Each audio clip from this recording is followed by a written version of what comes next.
Well, we're going to take a short break, actually, from our early morning news to head over to our very first guest here on Good Morning Zimbabwe. And the topic we are going to be discussing, of course, is the dairy sector revival. Now, the current milk production capacity of the country was just below 80 million litres per year, compared to an annual demand of 120 litres, leaving a deficit of 40 million litres. Now, to help us discuss, to get more analysis as to what we can do to improve this particular deficit, we are going to be talking to expert Dr. Edson Chifafamba, who has joined us in studio today. Good morning, Doctor. How are you doing? Morning. How are you? Great, thank you. Now, obviously, we were discussing just before I said good morning to you. I was introducing you and talking about the milk production situation in Zimbabwe. What is the current state of the dairy industry in Zimbabwe? So currently, the dairy industry is beginning to pick up.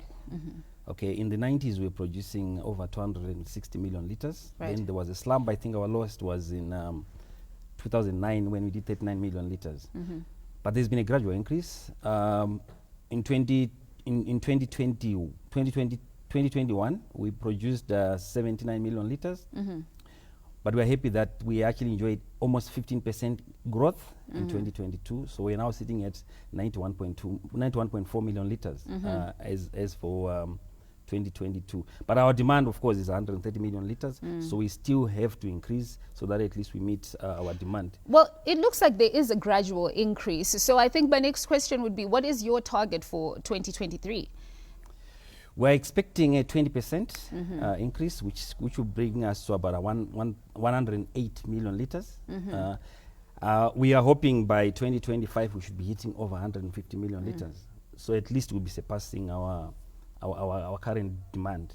All right. Yeah. Now let's talk about the process of actually getting to reach the goal of having a 20% increase in 2023. What are some of the measures you think should be taken to ensure that, you said last year in 2022 we had a 15% growth, yes, which was really good. Yes. So if we're aiming for a 20% growth, that means we only need to add an extra 5%. Now what can we do to make sure we really do add that extra 5% and reach our 20% target this year?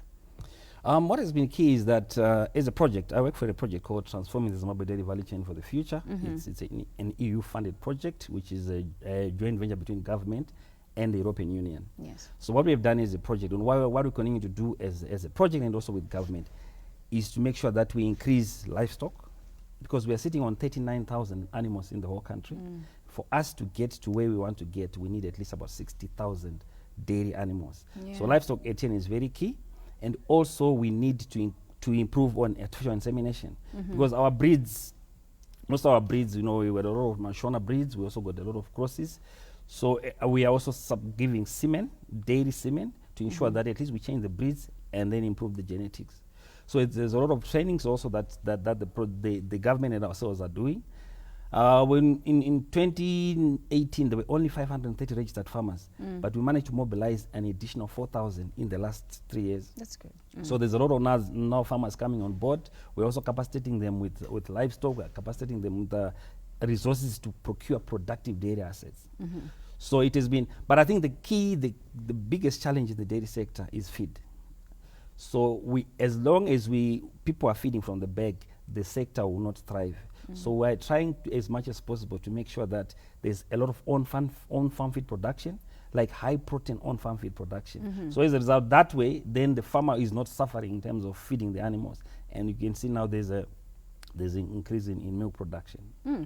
Well, you mentioned that there is a project that you're a part of in conjunction, of course, with the European Union. And there is a fund that was allocated, of course, in terms of unlocking the potential within the dairy sector. Can you tell us a bit about its impact, this particular fund's impact, and what you have done with it and what you're planning to do with it? Okay, so in 2019, the EU released 40 million euro for dairy, beef, poultry, pigs and goats. In the dairy sector, we got 7 million euro, which was supposed to assist all dairy value chain players. So what we did, our focus was mostly on small-scale farmers. So as a project, we managed to import 500 in-cow heifers from South Africa, which we gave to our farmers on a one-to-one match. What do I mean by that? If a farmer gets, if we give you one heifer for free, but you have to match with one. So you just buy wherever you buy it from. We're giving a maximum of 5 per beneficiary. So far our heifers, some of them are already in third lactation. So that also is quite impacted, the milk production. We are also giving resources to buy productive assets. So we divided our funding into 4 windows. So in window 1, we're giving 40,000 euro to large-scale dairy processors and large-scale dairy farmers. What do you mean by large-scale dairy farmer is any farmer producing about 500 liters of milk per day. So we give them 40,000 euro on a one-to-one match. So whatever asset they wanted to buy, be it a center pivot, be it a tractor, be it anything, we'll give them 40,000 for free, then they match, and then, but in that window, in that particular window, we encourage them to, whatever asset we buy, they were also supposed to assist at least 10 small-scale farmers around them. In our second window, we're giving to milk collection centers and small-scale processors. We're giving 10,000 euro on a 70-30 match. So whatever asset the milk collection centers, the small-scale processors wanted to procure, will pay 70% of that cost as a grant. Then our biggest window, which had a million euro, was targeted for small-scale farmers. We are saying any farmer producing less than 200 liters of milk per day, you can get 2,000 euro as a grant on a 70-30 match to buy milk in cans, to buy whatever. And then, but we're encouraging a lot of green technology. So we bought solar-powered tricycles so that at least farmers are now transporting milk in solar-powered tricycles. We are saving we are reducing carbon emissions and all that. We also sank over 100 solar-powered bores for our farmers to access water. Then our last window was for medium-scale farmers. Any farmer producing between 200 and 500 liters of milk, we're giving 10,000 euro as a grant again. So that way we found that our farmers start, because access to finance is a big challenge. If you try to borrow, it's a big challenge. Exactly. So our farmers now were able to now access money to buy productive assets. And we've seen actually a huge increase, and the impact is quite visible. Well, truly it is visible. If you're saying we had a 15% growth last year, it means that, the efforts are definitely being seen. And one thing that you said that I absolutely loved is, the empowerment of small-scale farmers, because they do make up a large portion of our agricultural sector. So who is eligible for the fund? I know you mentioned small-scale farmers. You mentioned practically everyone who is within the dairy value chain. But we want to know now, if someone is listening right now to this program and they want to, gain a bit from this fund, how do they do that, and how do they make sure that they're eligible for that? Okay, so we're encouraging any Zimbabwean willing to do dairy to join. So we're giving. Some of the money we actually give what we call greenfields. So you are someone who doesn't have a single animal, but you want to start dairy. We can also assist. As long as you would land, it doesn't have to be yours, but land where you can actually grow your feed for the animals, and we are able to then feed the animals. So anyone who wants to come in, you could be a beef farmer. We're also giving semen. We have 4,000 stores of conventional semen and 4,000 stores of sex semen, where you can actually inseminate your animals. We actually assist you in the insemination, and you start changing your genetics. So anyone willing to join dairy, they can contact us, and then we can now assist them to then start their dairy enterprise. We also do exhaustive trainings. We also have a lot of study cycle material. We also got a lot of materials on how to do dairy. We give that all for free to any farmer willing to start a dairy enterprise.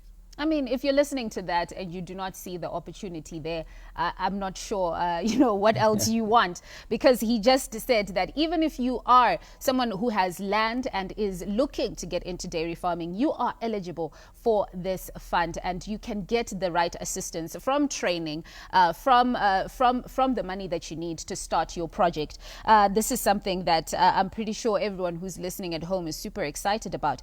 So, I mean, as we wrap up and we conclude, reviving the national dairy herd has been a major area of focus, and obviously you've explained how the fund is pushing the progress that will come from this. But what is one thing that you want someone who's listening at home to to hear, I mean, as you are parting, your last words of encouragement to anyone who's looking to get into dairy farming.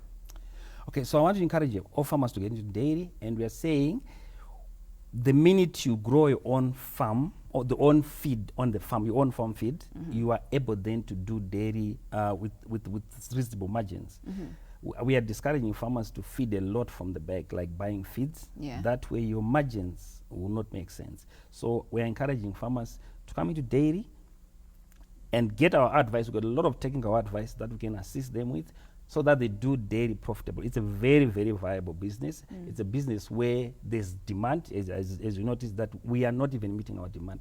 So that's one area where you know that you produce your milk, there's a definite market for it. Definitely. So I like that. If you produce your milk, I mean, this is an industry that would guarantee you success if you get into it. Now, before we waste any other time, after saying everything that you have said, can you tell everyone how they can get in touch with your organization?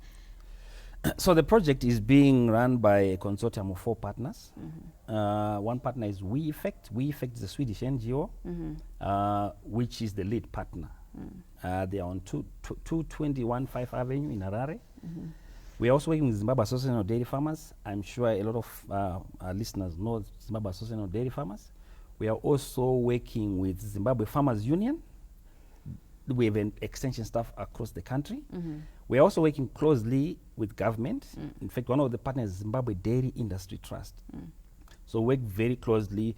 We have extension staff for dairy services in the fields. So you go to any dairy service office, you go to Agritech's offices, they also got information about this project that they can lead you to us, and then we can assist as you come in.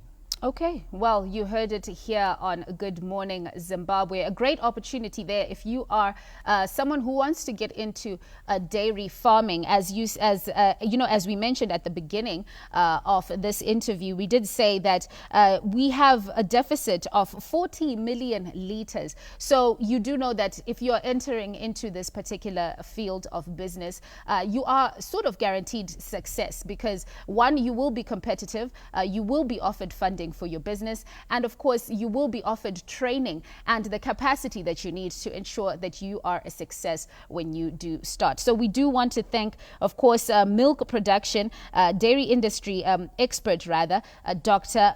Edson Chifafamba, for coming through to the studio and letting us in on this very valuable information. And if you are someone who is a young person and who wants to get into business, this is definitely an opportunity you must not miss. So thank you so much, Dr. Chifafamba, for coming through.